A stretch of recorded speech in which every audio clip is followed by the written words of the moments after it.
Hello, and welcome to the first panel of A World of Many Worlds. My name is Ming Tiampo, and I'm a professor of art history at Carleton University in Ottawa, Canada, where I am on the unceded lands of the Algonquin Anishinaabe.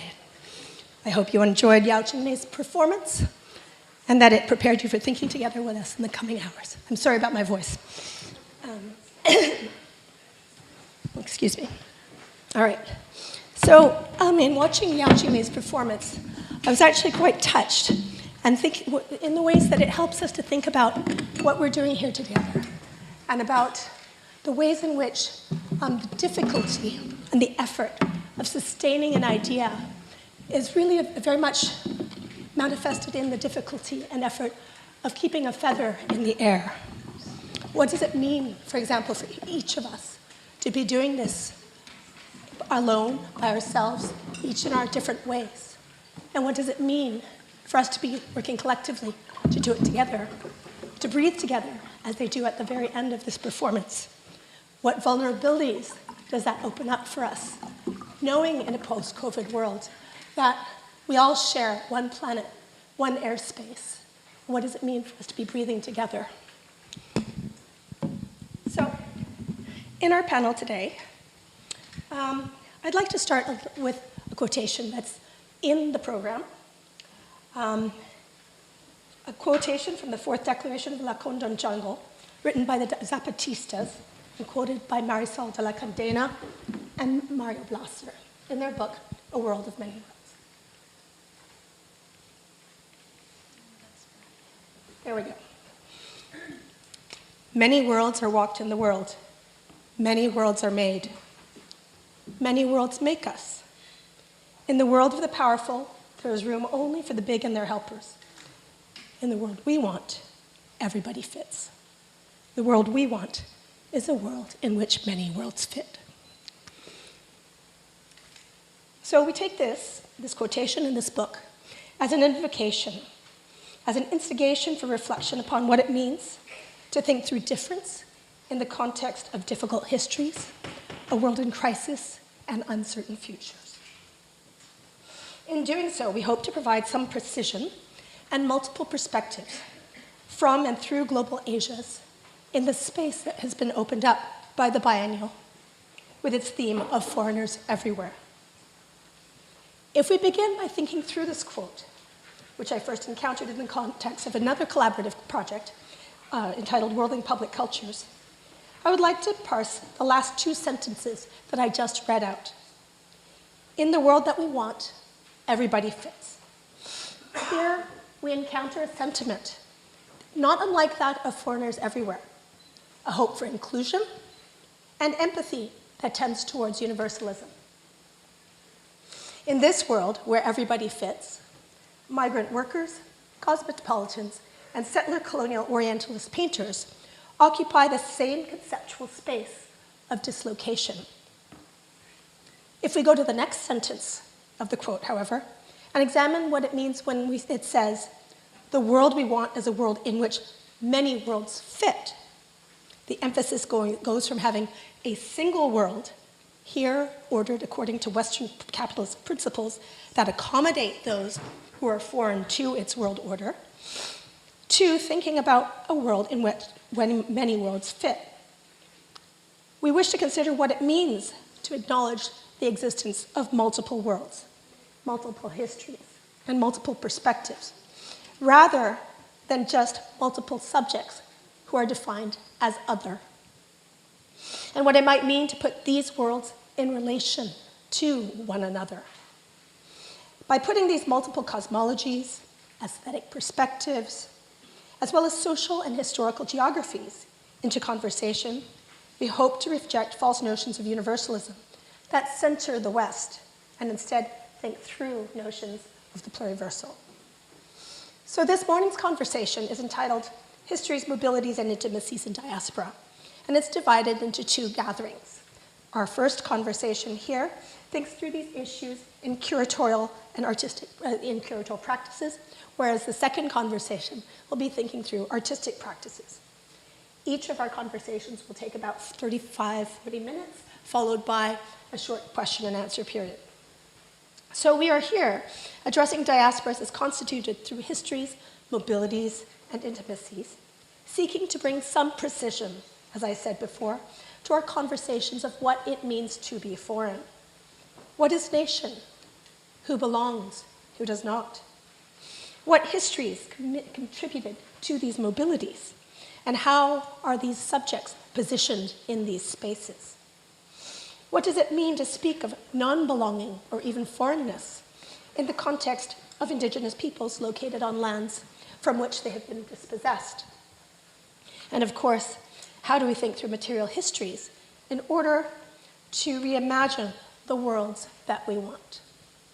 Here I would like to end my initial remarks by picking up a thread from our last Asia Forum with a concept that Hamad Nasser offered us of the artwork and the exhibition as a type of pocket utopia, as a critical site of world-making and inquiry and reflection.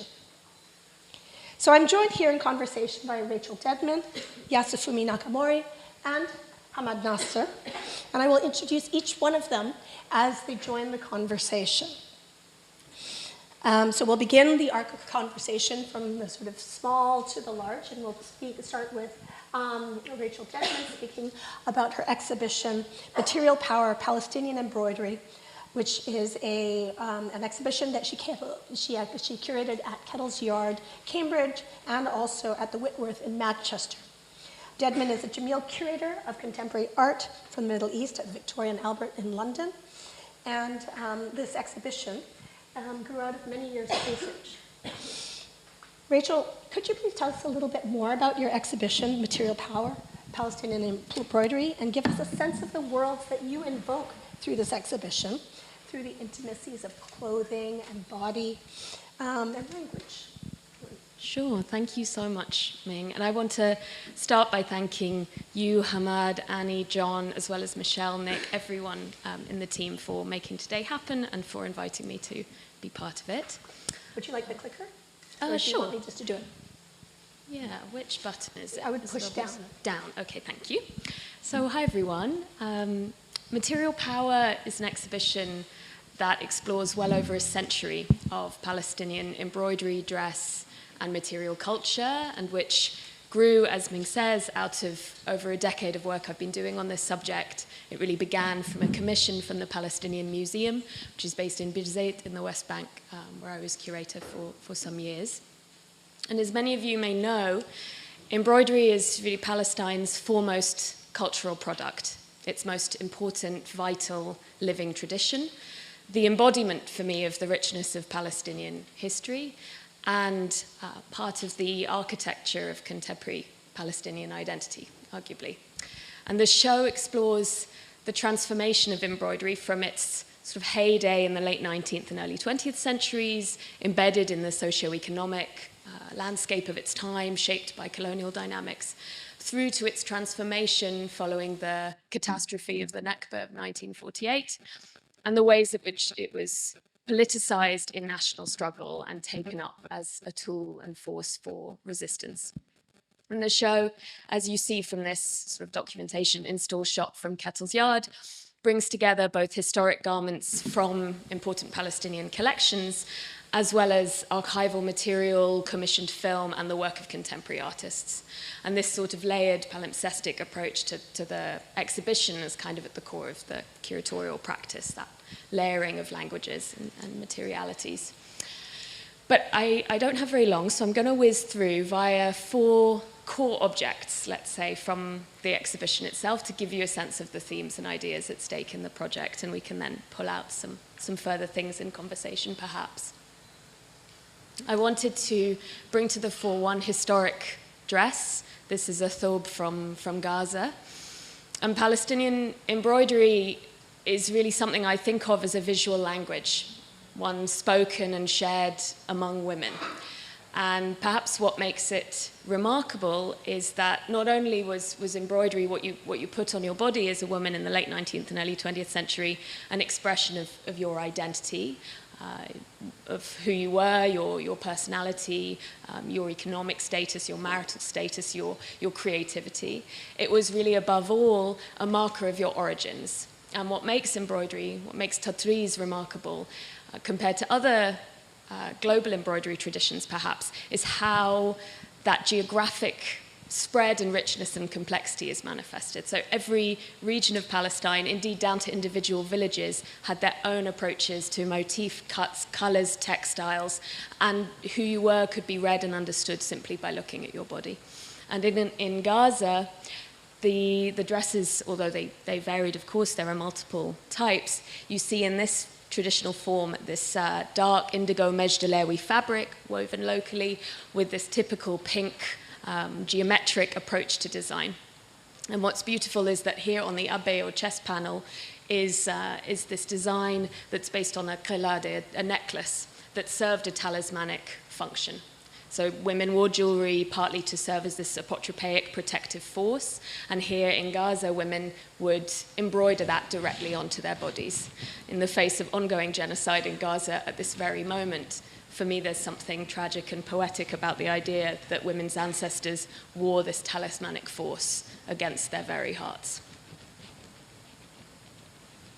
Moving to the Nakba itself of 1948, this watershed moment when the Zionist forces, now Israelis, sort of took control, the occupation began, and hundreds of thousands of Palestinians were forced from their homes and killed in this moment of ethnic cleansing. And this dress was made in Ramallah earlier in the 1930s. You can tell by its look and color that this is a Ramallah thobe. But it was given to another woman after the Nakba of 1948, a woman who walked into the West Bank, perhaps carrying nothing with her to wear except what she had on her body at that particular moment.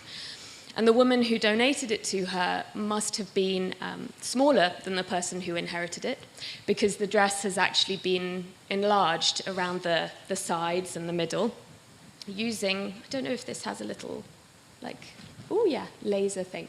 So here you see that the material is from a bag of sacking from a bag of flour donated or given to refugees by UNRWA, the UN Refugee Works Agency, in the aftermath of the crisis. And we know this because you can still see, I don't know how visible it is on this picture from far away, the tail end of the letter Nun from the word tahin, or flour, that was stamped on the side of it in UN blue. So the very materiality of this object, I think, speaks to the urgency, the horrors of the situation in that particular moment, but equally to the generosity and resilience of women, one to another, at what must have been the most difficult time in their lives. I think it can be very difficult to talk about a moment, a period as important as the Nakba, as defining for Palestinian history. You sort of, everything I say feels like, I don't know, not up to the task, or you get bogged down in statistics, and somehow this object cuts right to the heart of what actually happened in human terms and its meaning. Moving forward to another important moment, again, during the first Intifada in the late 1980s, Palestinian colors were banned in public, and you weren't allowed to fly Palestinian flags. So instead, women in the refugee camps of the West Bank mostly, particularly around Hebron, started embroidering these Intifada dresses that bring together both traditional motifs, now rendered in the national colors of Palestine, alongside a new vocabulary, a series of motifs sort of directly connected to resistance and to national struggle. So you see on this one some lovely architectural details, the Dome of the Rock or Al-Aqsa Mosque. On others, you see doves taking flight across the chest panel, sort of grasping bandukia, rifles in their hands, love hearts, crossed swords, the map of Palestine, the letters PLO or Palestine. This new approach to embroidery as a direct form of resistance, dresses could not be confiscated from their body. So they transformed women's bodies into this site for resistance and struggle. And what I find amazing about them is that they're totally not what we might think of when we think of the material culture of protest today. When we go to demonstrations, we tend to make things quickly. We print a sign, or we paint something, we scrawl something relatively fast. And anyone who's ever embroidered will know that this is unbelievably slow, that these would have taken months, if not years, to make, made under incredibly difficult conditions. And for me, therefore, they embody the sumud, the steadfastness, this idea of steadfastness in the Palestinian struggle, and the idea of resistance as a process, not as an event. And the final work I want to talk about is this new work a work made newly for the exhibition by Munira al-Solah, who's a Lebanese artist. She's representing Lebanon in the pavilion in the Arsenale. You may have seen it. Whose work often draws upon embroidery and textiles in its language. This is a piece called Night Holes, and it uses those very familiar blankets, bed covers that you find all over the Levant in homes in Syria, Palestine, Lebanon, and so on. And they all have tiny holes made in them that have been hemmed with thread to sort of fortify and strengthen them. And they're inspired by Munira's memories of growing up in Lebanon during the Civil War and being frightened at night, unable to sleep because of the bombings, shelling, sounds of conflict, and her mother allowing her to rend small holes in her pajamas and then sew them closed as a kind of act of meditative distraction as much as anything else. And these, as you can see, when strung in the gallery, serve sort of like tents, and looking up at them or down at the floor at the shadows created by the holes, feel either like a sky full of stars or like a pockmarked, bullet-holed tent, recalling the experience of refugees all over the world, indeed today, but particularly those struggling in Palestine and in Lebanon. And for me, showing this work, and for others by contemporary artists in the exhibition, is about exploring how embroidery, stitchwork, textiles remain these articulate, powerful media for contemporary artists in the present, and can speak to testifying to history, bearing witness, capturing the modest comfort found, in this case, in needle and thread. Thank you. Thank you.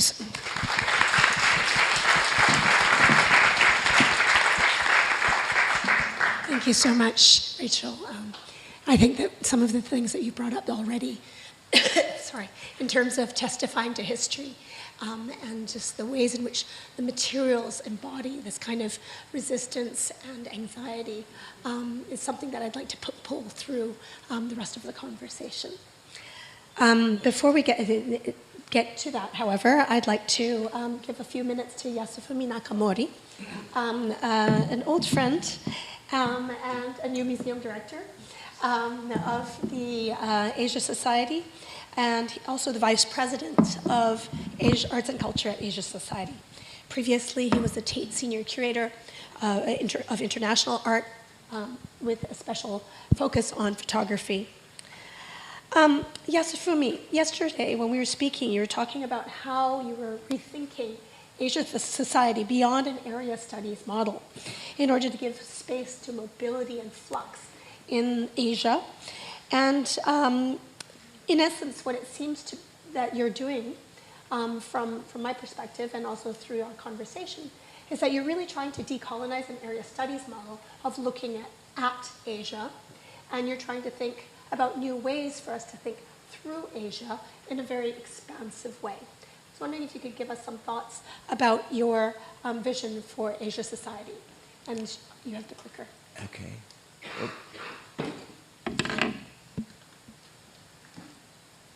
Great, thank you. Well, first of all, Min, and also everyone here, and also organizers for this wonderful one-day event, I want to thank you to invite me. I remember being here actually a couple of years ago, so it's a really honor to take a little part in this conversation. So Asia Society is it's a 16-location organization headquartered in New York City. It was started by John D. Rockefeller III in 1956. So it is actually an American institution. the museum actually started, a little later, late 60s into early 70s, when the, huge gift of close to 300 objects collected by Mrs. and Mr. John D. Rockefeller III, they are really a group of preeminent Asian art objects. It's a pre-modern, pre-1900 objects came to us early 70s. That's when we really kind of started creating exhibitions, and up to present day, I believe we produce more than 250 exhibitions. So we are really known as the exhibition maker, particularly looking at the Asian art from Asia. We did have a few exhibitions looking at the Asian American art practices as well, in its history. So I'm very new in this role as a director of the museum. I'm into my 8th month, try to understand what we have done so far, and what we can do, what we can do differently, and what are the lacunas in these histories of Asian and Asian diaspora art. Maybe this is a good place to start. Oops, sorry. Okay, apology. So just, many shows we've done in the past. I mean, in particular, Inside Out, New Chinese Art, that came out, I believe, in 1999. It was an exhibition, we created together with the PS1. I think this was a really, defining moment in a way, introducing new Chinese art from 80s and 90s in New York City. This is actually not just, artists in China. I believe actually artists in Taiwan, Hong Kong, and also diaspora, Chinese diaspora were included in this exhibition. So we do this kind of culture or nation-specific exhibition, and also some other great shows I think we did was a Hanging Fire, contemporary art from Pakistan a little later. That was another sort of like a culture-specific exhibition we produced. Then there was a show like Collateral Hell, which came out only actually last year. We looked at, primarily pre-modern images of hell from various Asian religions, including Jainism, Buddhism, and Islam. So this is one of the model for kind of exhibition we have done, and we want to do more. Trans-historical exhibition, looking at the multiple locations within the Asia, Asia diaspora. And the last show, actually, most recent show we have done in New York is a Meiji Modern exhibition. We looked at 50 years of Meiji era, what was happening in that particular space, what kind of transformation happened between art and diplomacy, art and technology, art and craftsmanship. So this was actually last show, last art show we had in Asia Society Museum in New York. So where are we going? I'm just kind of looking at what we have done. Pre-modern show, wonderful Kamakura Buddhist statue show, Myanmar art exhibition, really wonderful exhibition, really pushing in particular pre-modern art, and then modern contemporary exhibitions. I mentioned actually Hanging Fire. We also produced some really important solo exhibition, such as Yoshitomo Nara's, it was Yoshitomo Nara's first American museum exhibition, which of course actually brought, I guess, more than 100,000 people came to see his exhibition there. Then, trans history, again, connecting dots in the history through visual culture of certain phenomena, such as comparative hell. Then, nation-specific exhibition versus transnational exhibition. Those are also one important area I am looking at now. and try to kind of figure out what kind of actually points and place in the history of the discourse of Asian art, Asian diaspora art history need to be filled with our exhibitions. Being small but boutique museum in New York City, we need to bring more people into the galleries. It has to be commercial viable institution. So, you know, I need to kind of balance between the commercial success and also, you know, scholarly, curatorial importance, you know, we want to achieve. And then we are, as a collecting institution, we need to really show our pre-modern Asian art collection, which is a Rockefeller collection, objects into the galleries. So those are three areas I'm operating, I'm thinking, and I'm actually reimagining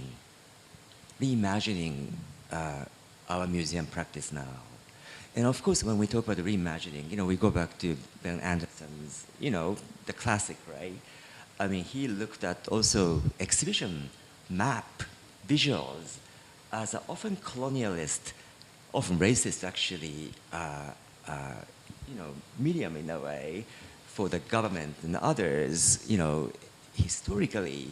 But how can we actually make the exhibition as a decolonized space where new scholarships and also new ways of connecting, enlarging Asia center communities to come out of our space. So I wanted to actually create many, many worlds, you know, within the Asia Society Museum program and exhibitions. I'm imagining, you know, what are the lacunas, you know, in this discourse, right? Geographically, I think Central Asia is one, certainly. And connecting also Asia and Africa, Afro-Asia discourse, you know, which has been done in many other fields, but in particular in art history, you know, John Key's recent book has been, you know, epoch-making scholarship. And we want to look also beyond what we know, particularly indigenous, you know, Asia. So we are very careful. I'm very careful. Depends which direction, which layer of exhibition making to go. We need to actually be inclusive and create a community of scholars and also artists and also community leaders. Depends which community, you know, to have a dialogue with, to be the thinking body for the exhibition and program moving forward. Absolutely. Thank you so much for sharing that vision with us. I think that, you know, you've brought up some themes that we've also seen in Rachel's presentation in her discussion of what her work is doing. And I think that one thing I'd like for us to continue thinking about together is how do we activate histories for the present and for this present conjuncture so that it's not just about looking at, but looking with and through. As you say, how do we decolonize these spaces in order to make them platforms for intersecting dialogues instead of as objects of study? So our last speaker on this conversation is another old friend, Hamad Nasser. I'm thrilled for him to be joining us today. And Hamad is a writer, curator, and strategic advisor. He was a senior research fellow at Yale, at the Paul Mellon Center for British Art, where he led the London Asia Project, where I was very fortunate also to be able to participate. And he's a principal research fellow at the UAL's Decolonizing Arts Institute. Hamad's work on reimagining nation through institutional interventions is what he will be presenting to us today through 3 projects. And I'll allow you to just unfold that for us. Thank you very much, Ming. It's great to be here, and thank you all for turning up here. Before I talk about my presentations and ideas of nation, I thought I would just share that I saw something flash up on WhatsApp, that Australia has won the Golden Lion.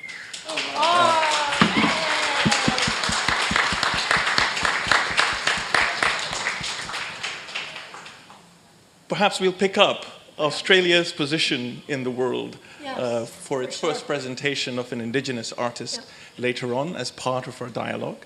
But I'm going to share, and very briefly, 3 flashes of exhibitions, well, rather flashes of 3 exhibitions that took place in the UK last year. But before I do that, I wanted to just situate you and these exhibitions in the wider context. I came back to the UK from Hong Kong in a post-Brexit 2017. And one of the first things I did at a hall like this one, to an audience a bit like this one in terms of ideas, was I was invited to present at a conference called No Boundaries, where cultural leaders were trying to think about what happens post-Brexit. There was much finger-pointing at politicians going on, and my sort of provocation was that actually the finger should be pointing to us. Because we, as cultural workers, particularly those who work in and direct institutions that have Britain, British, national in their name, we are responsible for things like Brexit and for the emergence of ethno-nationalism or the re-emergence thereof. And I would argue that Britain as a nation, and I think we can say this for so many, these are nations, to quote Ben Anderson again, that have been insufficiently imagined. And I've sort of written that actually you can be English or Welsh or Scottish, but you can't actually be British if you don't recognize your Indian, your Pakistani, your Kenyan, your Singaporean, your Palestinian selves. And over the last 7 years, the project that Ming mentioned, the London Asia project that I've been co-leading at the Paul Mellon Center, has been trying to think through what does it mean for us to make these entanglements visible and to work through them. So these exhibitions are very much in dialogue with that project. I'm going to start with Making New Worlds, Li Wanjia, which happens to share the same space, Kettle's Yard at Cambridge, where Rachel showed. For those of you not familiar with Li, Li was a polymath, artist, poet, maker, designer, curator, printer. And he made one of the most interesting journeys for me in 20th century art history.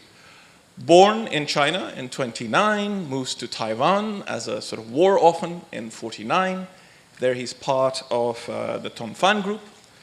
Through his friend Xiao Chen, he's invited to Bologna, so not very far from here, where he's part of Il Punto. By 1966, he's invited by David Madia to come and show at Signals Gallery in London.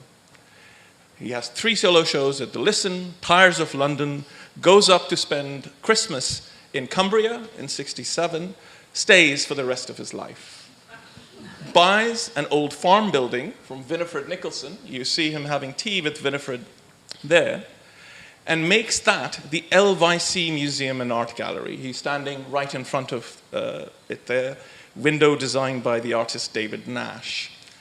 And over those 10 years, he shows about 320 artists and makers that range from people doing rug making to a children's art workshop, where he manned the children's art workshop for every Saturday, 52 weeks of the year, to people like a young Andy Goldsworthy, who he gave his first show. And what we tried to do in the exhibition is to place Li and this museum, the LYC Museum, as very much part of his art-making process. And a practice that he made a bit like what we saw with Yao Jinmai and her friends. This was a world that Li made with his.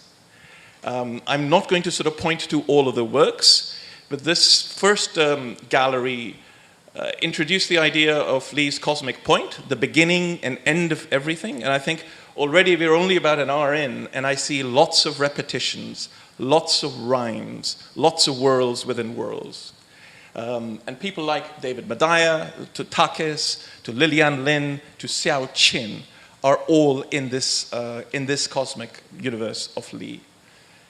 The second gallery, and again, another repetition, I'm thinking of Annie and space-time mattering, is Lee's formulation of space-time life, where he brought together practices that quite often have been tribally separated. You know, this is land art, this is conceptual art, this is, you know, community practice.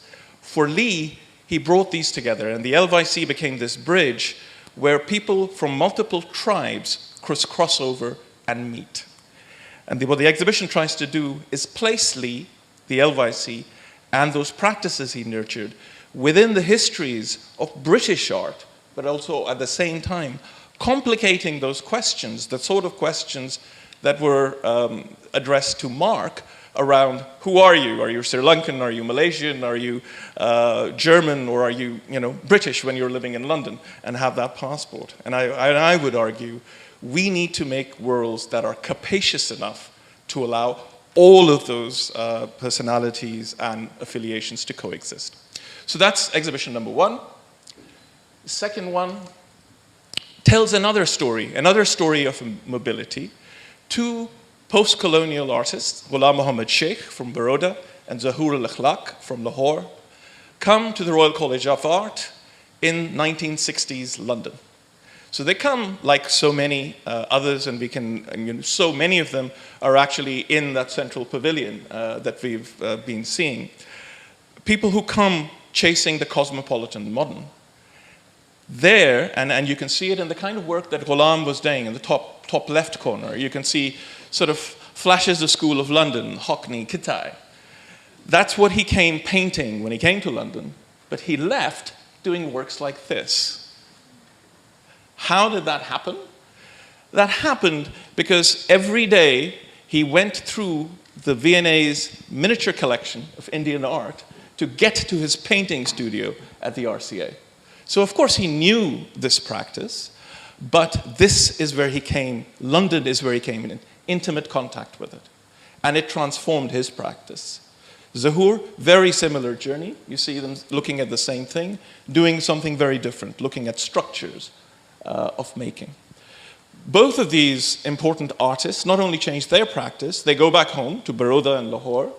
Zahoor has a circle of influence that includes his partner, Nilima Sheikh, his friend Bhupan Kakkar, who's in the exhibition. He invites to Baroda. Their student is the artist N.S. Harsha. So that engagement with miniature sort of radiates out. But his attempt to change curriculum fails. And then it sort of dissipates with him. For Zahoor, he institutes the miniature department at the National College of Art. And out of that miniature department come people like Shazia Kandar, Imran Qureshi. It becomes an assembly line. I'm going to give you quickly flashes of what that exhibition is, but I have Ming here pointing her finger at me, so I'm just going to sort of just zip through this, so at least you get another flash of the third exhibition. The work here I will just pause on. This is Nusra Latif Qureshi, and this work was commissioned for the Venice Biennale, a collateral project in 2009. It's called Did You Come Here to Find History? And I think in some way that question is something that we can all ask ourselves. And what it is it's printed on film, and you can walk on either side of it. And as you walk on either side, you see through it. You see not only the portraits that are in there, that includes the artists, but also portraits that are Venetian and Mughal, but you see the works on either side, and you see all these other people that are also there at the same time. So it literally becomes a way to share space and those histories. Last of my exhibitions is called Divided Selves. And this took place in Coventry. For those of you who don't know it, it's a Midland town which was devastated through bombing in World War II. It styled itself as the City for Peace and Reconciliation, and the Herbert Art Gallery and Museum actually has a collection called the Peace and Reconciliation Collection that includes the first collaborative work between an Indian and a Pakistani artist. Iftikhar Dadi and Nalini Malini's bloodlines that you can just see flashes of. Also, what you can see in the textile work, and I sort of this again connects us to Rachel's project, is a textile banner.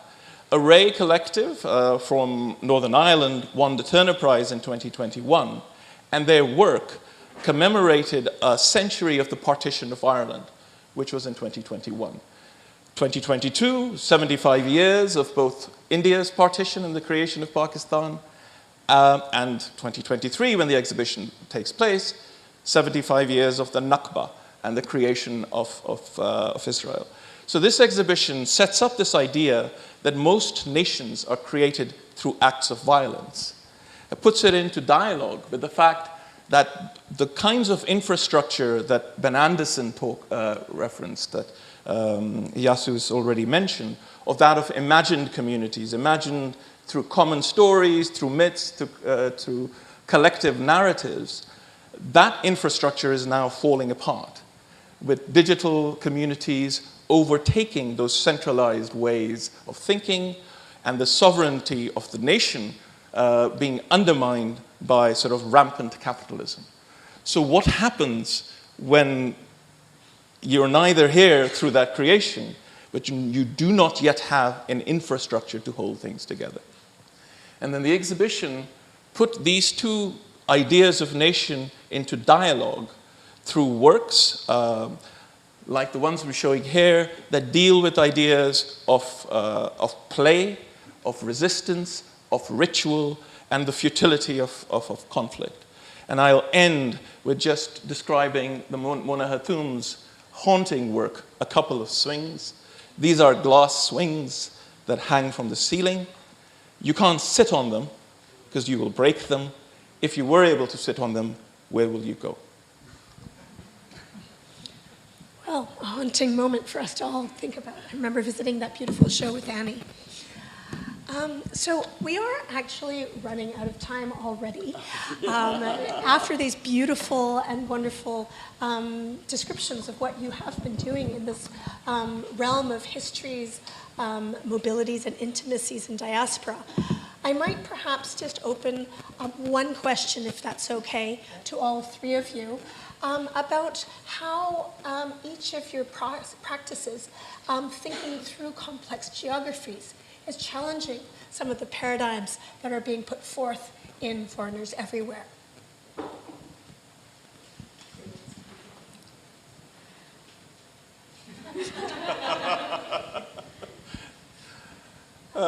Sorry, Rachel. No, please.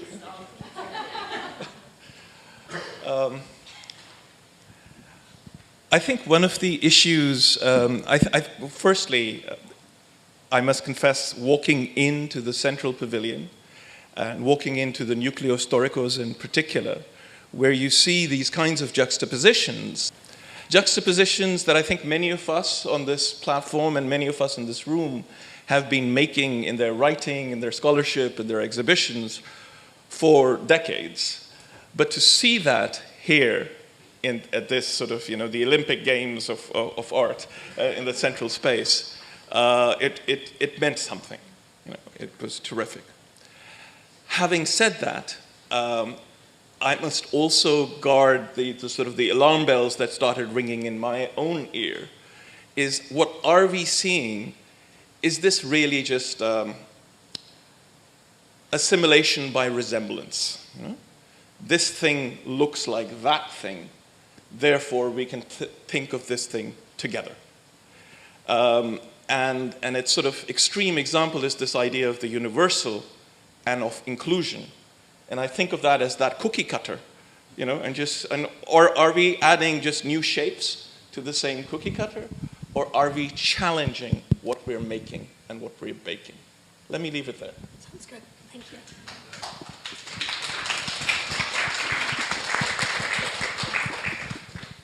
I just want to actually, echo on part of what you said. I think it's kind of formal resemblance, right? Without researching how those artists may have been related. Well, maybe they're looking at something similar. They're having a dialogue. This transnational, transregional dialogue. I think that needs to be, to some extent, substantiated, right? through the history research. So I think that the space for scholarly research to connect those dots in a world, that may be focusing on one Asian object or thought, I think that has to be done really thoroughly.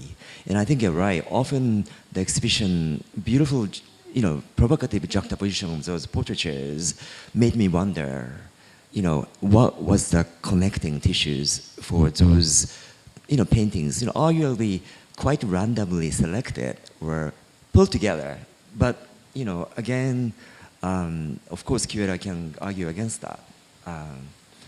So I think still distance, geographical vastness, for example, my institution is dealing with Australia, New Zealand, to Middle East, Indian Ocean, all of that. I'm still not quite sure what would be the best way to find a way to unite them together. And it's not like we have a Tate Modern, kind of space, the very limited space. And how can we articulate that connecting, intersections throughout history to be realized? That may come from selection of like 5 objects, maybe. So. Yeah, and I actually think that that's a really important point, and also that we need to think about the ways in which things are different. Yes. Right? Yeah, that there are divergences. I mean, maybe this it's less about geography than material, but as a curator who works a great deal with textiles, I'm struck by the fact that this edition of the Biennale continues maybe a global, if not resurgence, then renewed sense of appreciation and awareness for the articulacy and importance and vitality of textiles. You see this in major exhibitions all over the world that I think would not necessarily have been made 10 to 15 years ago. And it's really exciting on the one hand to see lots of both familiar and new names in the kind of who are working with fiber and thread and stitchwork, etc. But I think on the other hand, we always want to be resisting or challenging the idea that, I mean, what's amazing about textiles, and for me what's so important about them or the articulacy of clothing, is that it enables this unfolding of a human history of place. And in its sort of historical associations with, often with women's work or with marginalized and underrepresented communities, I think in its resurgence, it's about bringing those voices back to the fore. On the other hand, what we want to challenge or to resist any reductivity in the sense that somehow textiles represent the authenticity of a place, or that the global majority or the global south somehow are expected to perform a certain authenticity or traditional sense of tradition in what they do, if that makes sense. And maintaining that nuance always is so important. To return to geography for a second, I think what's so exciting and inspiring has been all the work happening outside and beyond the central architecture of the Biennale. The Art Not Genocide Alliance, the Freedom Boat, the Readings for Palestine that are happening, organized by Artists Against Apartheid and Bidoum projects that have been happening the last few days outside the Giardini. Other collateral events like the Southwest Bank or the solo show by Malak Mutad. These are also the spaces where that sort of the voices for Palestine and solidarity emerge. Those people standing there calling for ceasefire and an end to the occupation day in, day out. This is also very much part of the story being written. Absolutely, and I think that that's a really important point that you're making, that the Biennale is not just the main exhibition, but it is the world of many worlds that we are all producing together. So maybe we'll just end on that for now, and we'll give the floor over to the next part of the conversation. Please join me in thanking our 3 speakers.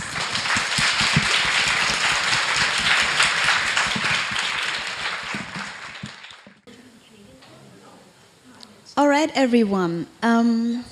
We have split the panel 1 up into a second part as well, and we're co-moderating the panel together today with my colleague, our public program curator, Nick Yu, and 3 wonderful speakers and artists who are part of the Venice Biennial, we have Sandra Gamara Heshiki, the first artist to display the Spanish pavilion, who was born outside of Spain, with an incredibly sensitive and ambitious presentation, piercing right through the Spanish colonial history and rethinking and positioning and questioning sort of the configuration of stately anthropological museums.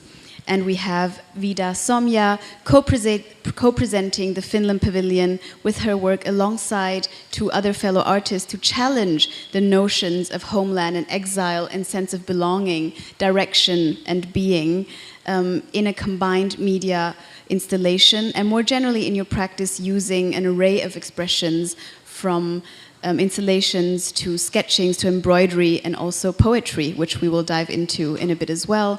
And we have Isaac Chongwai bringing his body and the experiences it has endured and processed to the space of the central pavilion and drawing strength from the collective.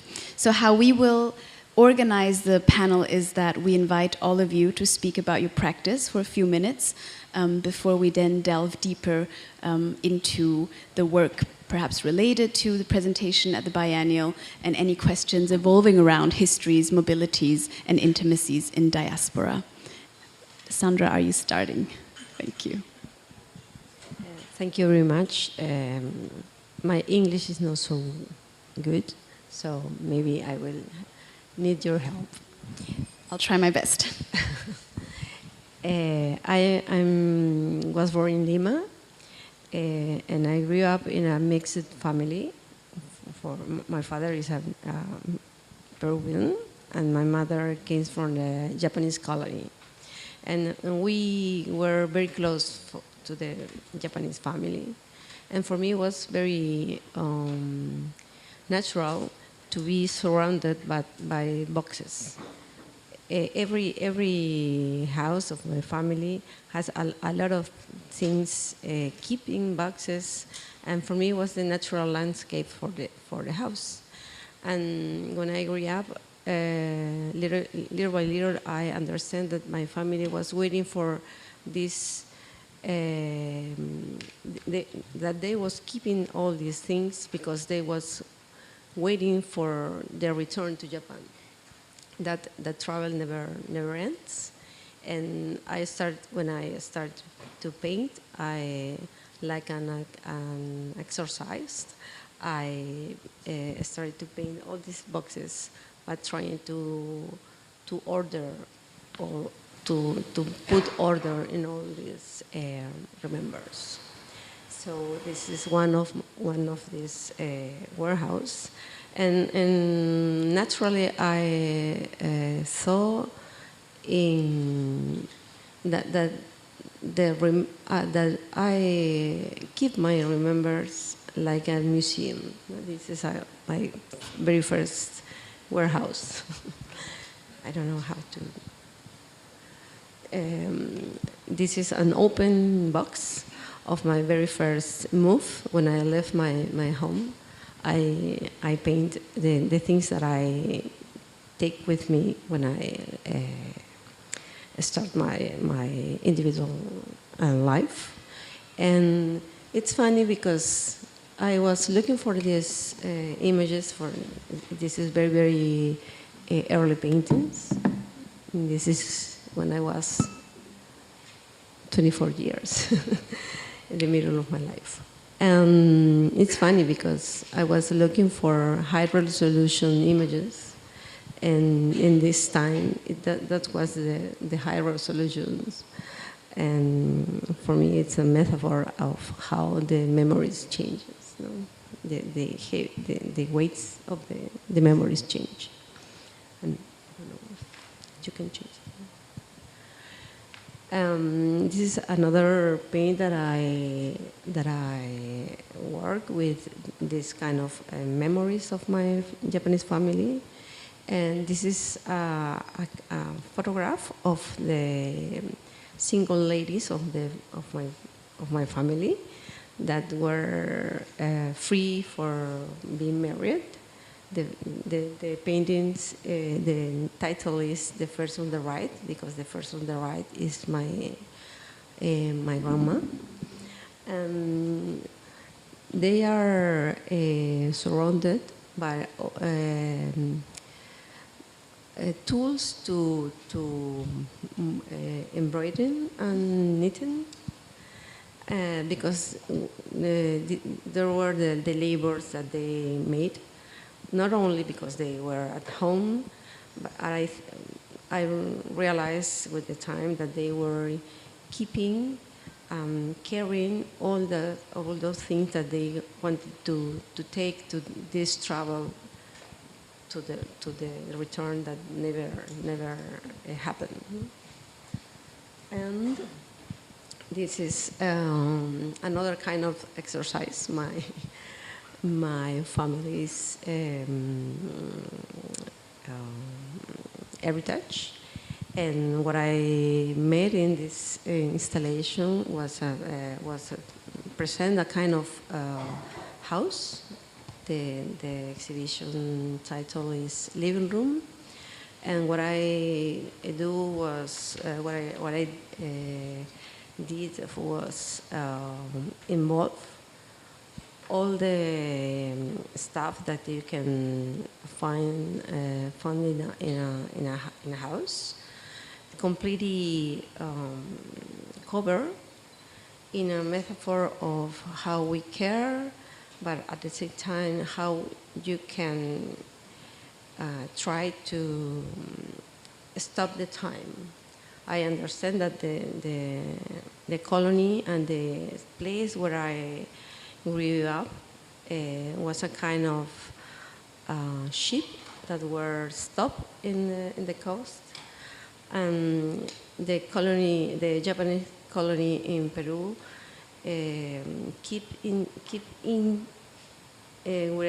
we're trying not to change, and knowing that this Japan that they lived didn't exist anymore.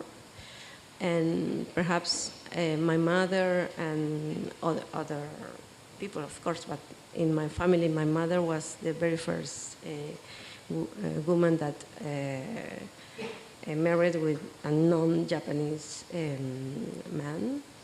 And that was my experience with the first diaspora. No? But at the same time, I was part of and not part of this space, and I think that was what maybe it was a little conflict in my life, but right now it's a tool to change every time my point of view and my point of feel, which the other. Yeah, thank you, Sandra. So mentioning sort of trying to identify the interstices between the diasporic histories, but also sort of gender histories, perhaps, right, of the women of your family, and then in relation to being in Peru and its colonial ties to Spain as well, but then looking at the different archives, so to say, that you've put together with these hybrid solutions. More on that in a bit. I'd love to hear from Vida now. Thank you. Hello, my name is Vidha Soumya, and I'm presenting my work at the Pavilion of Finland in the Giardini. And some of the works that we will see here are picked up from that exhibition. So, just to give a brief intro of the pavilion itself. So the exhibition is called The Pleasures We Choose, and it's embraced as a collective project with 3 artists, Jenny Julia Wallenheimo-Heimonen, Pia Lindman, and myself, and is curated by Yvonne Billimore and Jussi Koitela. We also had an architect-designer, Kaisa Söt, who has created a whole support structure for the creation of the pavilion and the exhibition that we have in the pavilion. And what you see here is one of the works. So I have presented around 11 cross-stitch works. Cross-stitching is a relatively new practice. I started cross-stitching in 2020 after having participated in a radical cross-stitch workshop.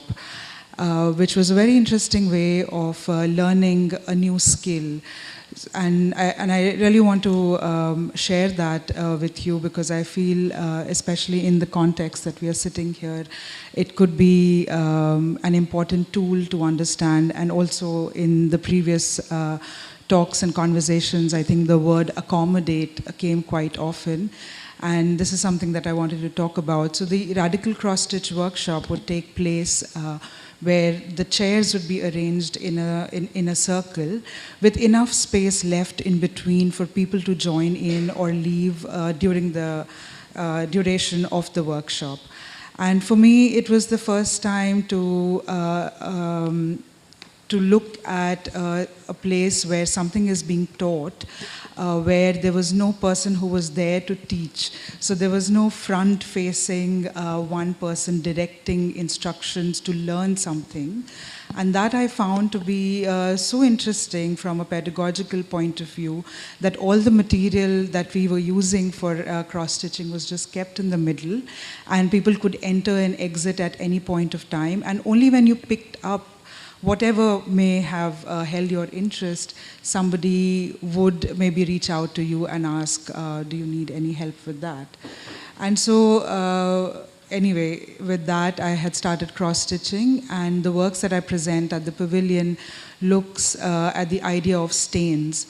Now, stain, if one was to think of it from the perspective of art history, or as well think from the perspective of forensic or evidence, it's really a containment of information of the passage of time. And but in our general kind of social atmospheric space, it is also a kind of a contaminant or a pollutant. And so I wanted the pavilion in a way to be the space where I accentuate that which we deem to be invisible, or we want to hide or somehow clean up. This work that you see here is a queue. I think we have all now been very familiar with the queue. And just at the breakfast in the morning, I think Hamad mentioned the queue as the new commons. So I quite kind of resonate with that idea. But for me, the queue is a very interesting format of relationality, a space where we are most often standing with people we don't know, and then over a period of the queuing, we are able to form a certain acknowledging of the person in front of us or behind us. We even acknowledge our own space within the queue, ask somebody to hold space for us if we have to go get a glass of water. So that I found like could be an interesting way to present my drawings in the pavilion. And then just under the drawings that you see over here are collection of objects. And again, these objects are objects that one could deem, say, for example, that they are on the margins of the city. But for me, it's also an interesting space that we, as passerbys or when walking, we are participating in this public space. We are contributing to these sidewalk sculptures, so to speak, where we are collecting, not voluntarily or maybe not kind of knowingly, but collecting objects that end up creating a kind of sculptural potential. And for me, that was very interesting. How we are participating with these objects that we are creating, but then utilizing and then throwing away. So these are the works that I have presented in the exhibition, and then we can talk more as the conversation builds up. Thank you, Vida. Isaac, curious to hear about your experience here this time and how you've tied to having been living in Berlin as well, right, and working with your body individually, but with the collective. So thank you very much for having me here. I'm very happy to share some of my work and experiences with you. I'm Isaac Sean Wai from Hong Kong. I'm living in Berlin and Hong Kong, like working in between. And like my work is actually, it's always difficult to talk about my work, but it has a lot to do with the bodily experience, and also like traces of the body. So I also sometimes not only seeing performance in the form of the body, but also like in the form of materialities, like how sometimes material performs, or why do we hold a glass like that? Why don't we question the choreography of holding a glass? And so somehow like this is like more like general in my practice. And this time I'm very happy to be in Venice, and I'm showing projects called Falling Reversely. And in this project, I'm in the main pavilion in Arsenale. And the project Falling Reversely actually was conceived in 2021, when many of my friends, including myself, we were physically or verbally assaulted in public spaces. So we share the fear, we share the concerns, and why do we get attacked? And somehow, why do we expect that we will be attacked?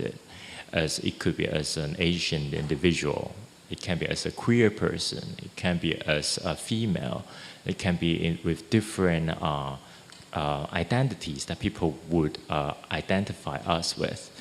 And I just question this systemic violence. Why is it something that is kind of like taken into account, in a way like, taken for granted? Like the aggressor would think that they have the power over our body. Like, why is it like that?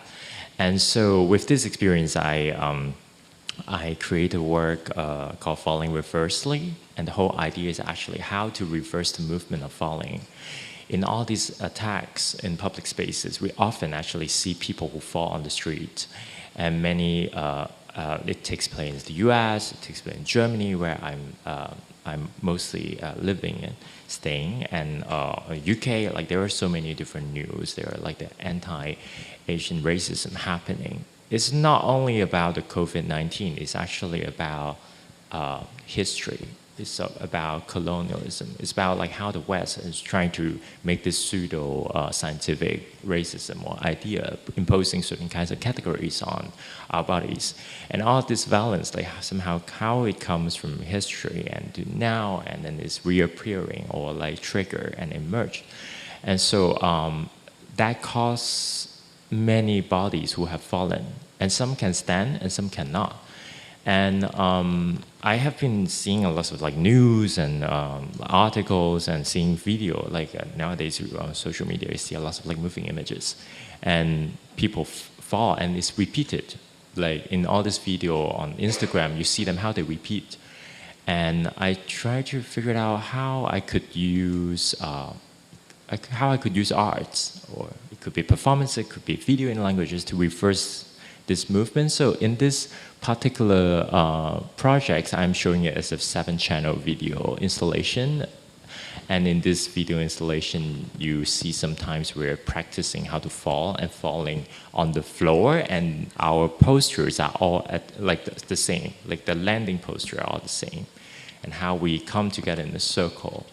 And or like on the right here, like you see there's the collective body, as you mentioned often in my work, that how we can use the collective body so to reenact the horrible events of people falling when they are alone.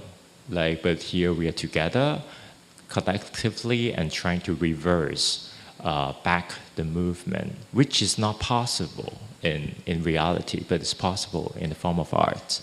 So in these projects, when developing it, I work with the performers coming from different parts of Asia, and we were studying some CCTV footages of people who suffer and they were alone, and how we can come together and to find a way to reverse it back, to slow it down, and or to practice how to even like being attacked, but we reverse back the attack as a response to collectively to this systemic violence. Yeah. And there is also performance, by the way, promotion time, 4 p.m. I'm performing. So 4 p.m. please come to Arsenale. I will be performing with 10 more performers from different parts of Asia. Thank you, Isaac, for sharing about the idea of reversing, right? Which is something that I think we're also interested in thinking about. The possibilities of resistance, of revival, of joy and pleasure that Vida was talking about. Beyond the narrative of trauma and victimization, which often becomes becomes kind of like a protagonist, of kind of identity, kind of politics. So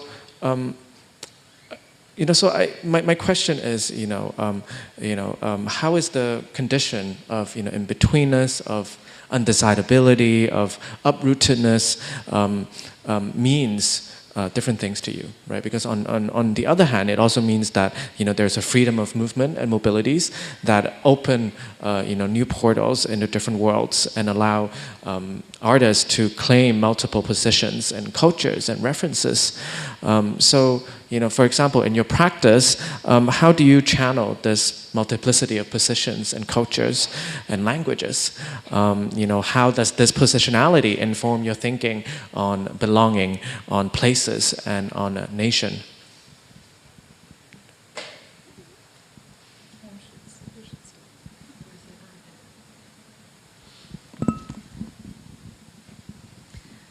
Oh, I don't know how my mom learned us to be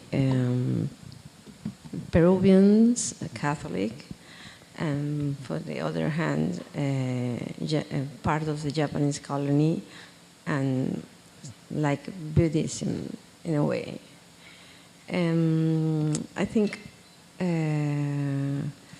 we live in this kind of natural space where everything can happen, and including opposites between each other, because Catholic didn't receive other believers in a way that Asian practices can. So I don't know if that's why for me it's easy to change my point of view, but always maybe I felt, or I grew up thinking about that we have to be tolerant with the other, and little by little I understand that tolerance is a kind of space where there are good and not good. We don't have to be tolerant with nothing. We have to be respect. But more than respect, feel that the other is part of you, but the only thing is that this other inside of you, you do not recognize it. And your work is to learn to recognize the other inside of you. I think this is the tool that I want to develop, and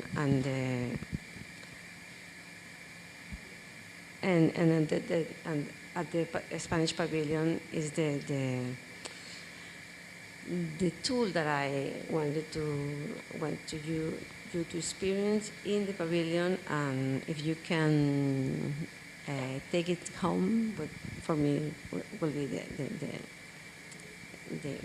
my best pay for the effort.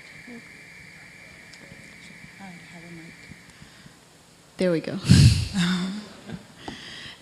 If I may, Sandra, I do want to just follow up a little bit and sort of go just a bit deeper, because histories and localities are so prevalent in your work, but also in the presentation of the Spanish Pavilion. It would be so great, because it's such an ambitious and expansive presentation, to hear a little bit more just how you weave in together these different histories, because you come in and obviously you get the sense that you are in the stately museum that operates according to, Eurocentric norms, and you make clear references to Spanish masters such as Velázquez and Zurbarán, but then if you look closer, your interventions, creating new works that sort of show all the sensitivities of the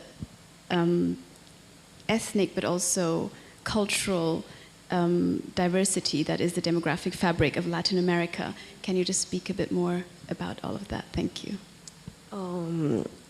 During the colonization in Peru and then most of the South America and I think in Philippines and North Africa as well, there were a lot of parts of the heritage that disappear.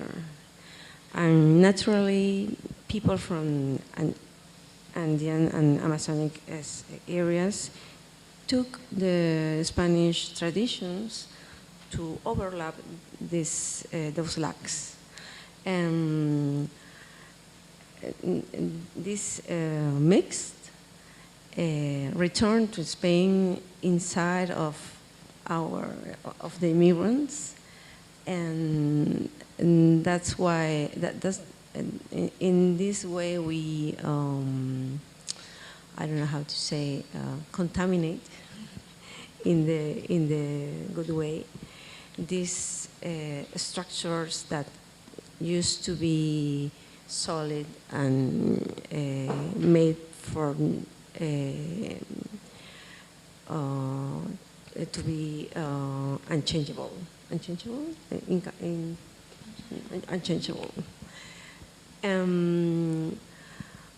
I try to put in this museum trying to make up the pavilion like a classic museum where you, when I say you, I think we have a lot of cultures, but like English, this kind of Western art is our common language. And I think the classic museums change our body, and when we enter to these spaces, we understand that the history is going to be told, and it's a place where you consolidate your knowledge.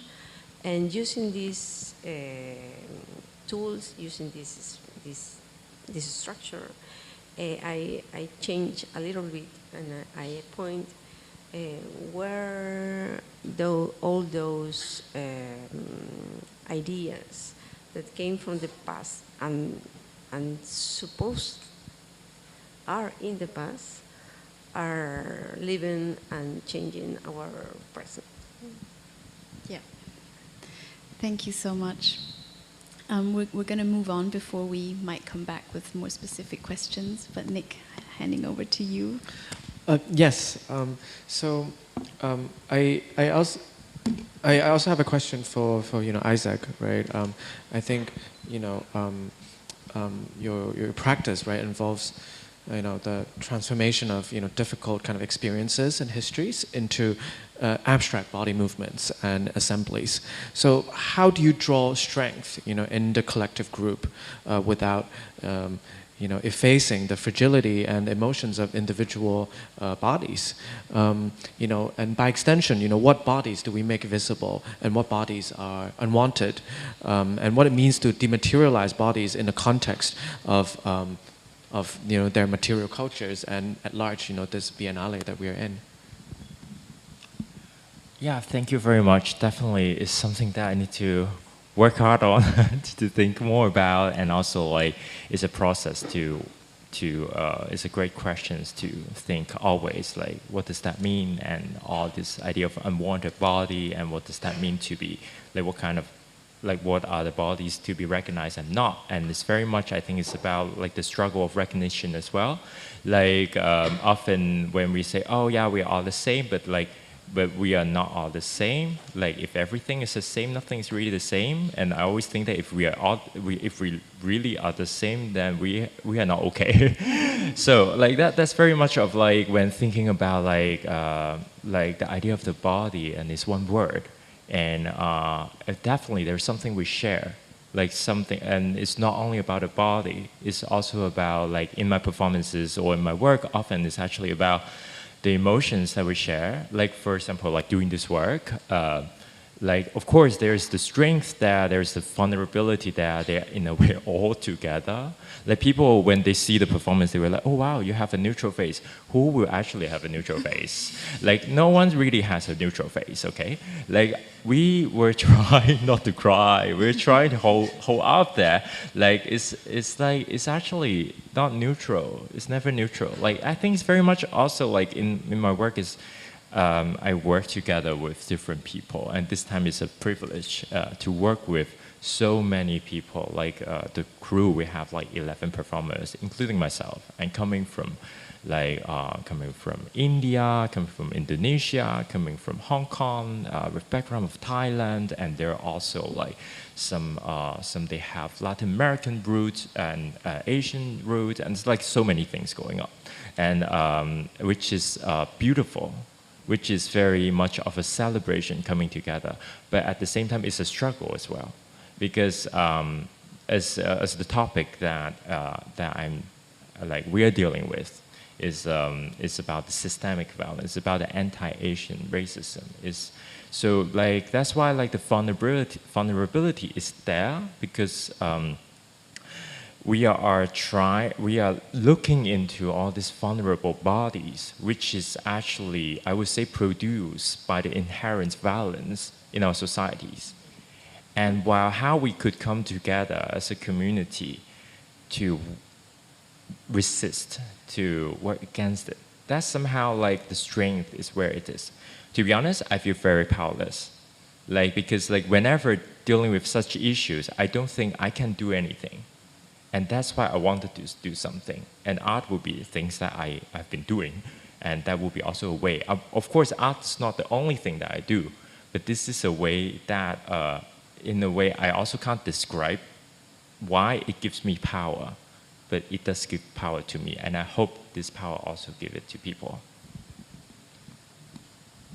Yeah, that's wonderful. Thank you for saying that. You know, I think I can really, definitely relate to this kind of paradox that you talk about of being powerful and powerless at the same time, and I feel that is something that we all kind of share, in this moment when we're all trying to do something, but at the same time. We are coming in face of kind of immovable forces or kind of systemic forces, right?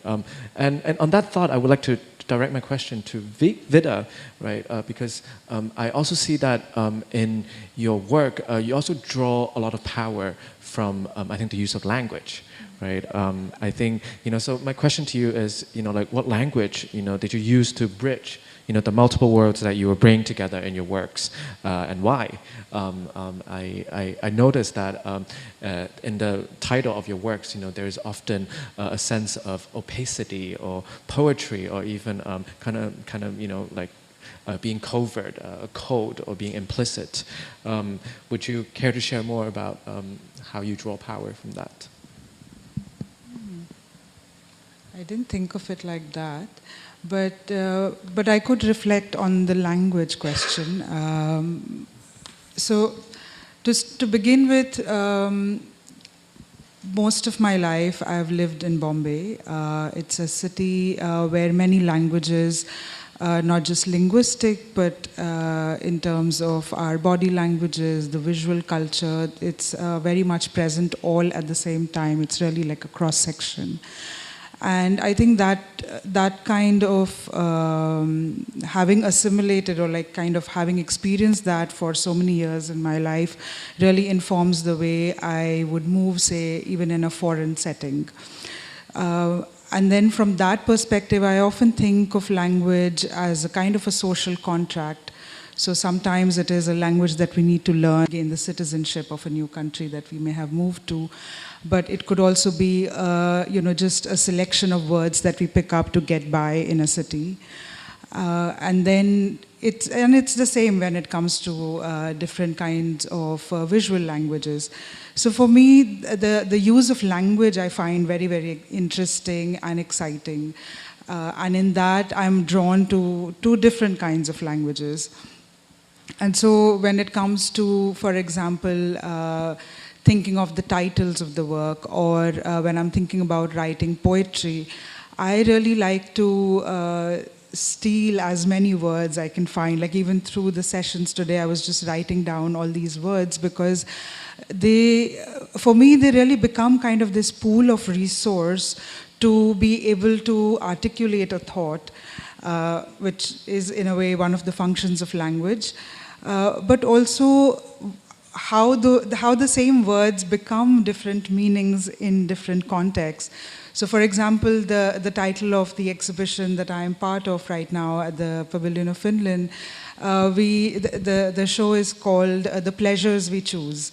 And now in that context where the three artists and along with the curators, we are thinking about social imbalances, or we are talking about various other kinds of geopolitical sort of difficulties, how do we include the word pleasure as a way of countering all of that? So that kind of a very, kind of mischievous use of a word is what I get very excited by or interested in.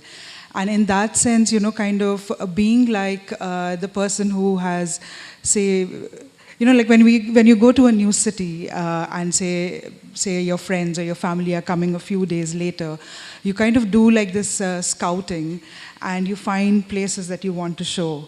And for me, making art is also very much an exercise like that. So I feel that, if I have learned of something, learned to do something, learned a new skill, I get very excited to show it to just the next person that I can find. And in that, get that kind of response, or whatever response there may be.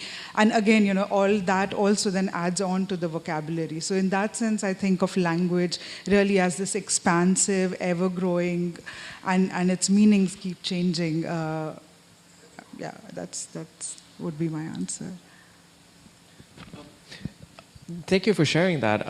And I could really relate to this sense of discovery and excitement. You were talking about this motion of scouting, right? And in fact, that is something that we did a lot, probably in this week, where we looked a lot, we scouted a lot, but at the same time we were also trying to form judgment and opinions. We're trying to make sense of and put meanings, into the things that we see. But going back to this sense of and relating to that, right? I think instead of focusing on this sense of judgment, how do we think about the pleasure or the joy or the excitement that you're talking about that keeps us going, that keeps life and keeps our community going?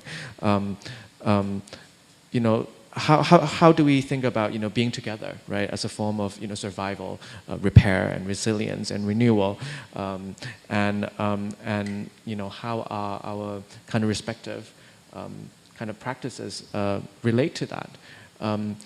So this is a question that I would love to ask all of you, as we're also slightly running out of time. But I think specifically to Isaac, I know that you an earlier work of yours is called "I Dated a Guy in Buchenwald," which links together this kind of xenophilia and xenophobia together, thinking about love and intimacy. So would you mind sharing about that? Sure. Oh, thank you. Yeah, thank you for the question about this work. I Dated a Guy in Buchenwald. It's a very special work that I have. I just moved to Germany in 2013, and I was studying at Bauhaus University in a town called Weimar. And I don't know if you know that, but it's a very small town. And so, when I study, I'm like, oh, I want to have some fun. Let me turn on my app and then on Grindr and see who I can meet there, have some dates and here and there. So when you turn on Grindr, it's quite sad because you always see the 9 headshot of everyone. It's like every day it's the same people. And so I'm like, oh. You know what excites me is that when there are foreigners coming, so when there are like visitors, there are like tourists coming, okay, welcome to Weimar. And so I then, I was chatting with, like some beautiful people, and we went on dates. So for this work, I don't know. It's not. I don't know. It's more like a story, but it's not really like. I didn't perceive it as a work when it happened. So what happens was. I met a guy, and then I said, where should we meet? And he said, if I come visit Weimar, I want to go to visit Buchenwald, which is a concentration camp memorial where many homosexuals and many Jews and different people were killed and persecuted, tortured there. So we went on a date in this memorial. It was weird and very weird. And I ended up asking him, and can you write something about the dates? It was something weird about it. Can you write something? So he wrote this text. It was 2013, more than 10 years ago, so I need to read it. He said, I had lost faith in mankind. One day I decided to go to Buchenwald with this guy, and once inside the camp, he kissed me and helped me to find the oak tree. Then I knew there was hope, for I had just experienced human warmth where I least expected to, Francois. So it was then I printed this word, it's here. So I framed it with a color that he likes, and then always showing it also with a caption. I dated a guy in Buchenwald. So when I did it, it wasn't really like I planned to do it. It just happens that I asked him if I could kiss him in this memorial. I kissed him, and I told him that people couldn't do it in the past. So somehow this is very much also like a work that about this idea of foreigners, like the very foreign, and we are both not from Germany, but meeting there and having a kiss, this intimacy to reflect on our contemporary reality. No, that is, very, very beautiful, and I'm really glad that you found, human warmth and intimacy in a place that we probably least expect to. I wonder if Sandra and Vida have any thoughts about kind of using art practice as a way to to build new relationships with the world, or to find different intimacies and love, for the world.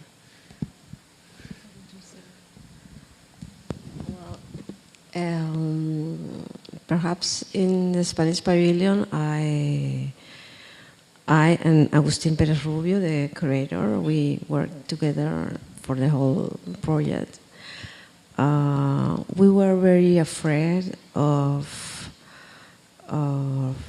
present and displayed where everybody who felt that they are involved or represented were made with in a very respectful way, and we were very mental. We were working a lot with, I think, with the brain, and in a way putting our heart in a place aside. And finally, I think in the pavilion we understood that we put all the heart in the place, and it was very emotional when we understand that if we make things with respect, we are putting together brain and heart together. This artificial distance between our position in the world is another Western myth. Is another Western artificial place. I think that art can be a place to explore and to exercise our body and our brain and our heart together. Perhaps the best way for me to answer that question, I'll just read a short section of a poem, faster. This is from a poem called September in Helsinki, and I had written it in 2019. How can we create an atmosphere where others feel like they're being cared for? Amma told me, read, read, read, see, see, see, converse, converse, converse, find the verses that you love, find the art that you love, find the conversations that you love. Life is a simple toolkit. There is always a half sentence, a question, an image that needs attention. And in the hope, when we find ourselves here in each other's company, if today is our tomorrow, then today looks promising, for it has brought together many ways of inhabiting a world in which we are interdependent. It has given me friends, questions, recipes. It has also made me witness crime, injustices, and sadness. As I am here reading to you, I see there are many ways of arriving into a city. It becomes all that we are made up of.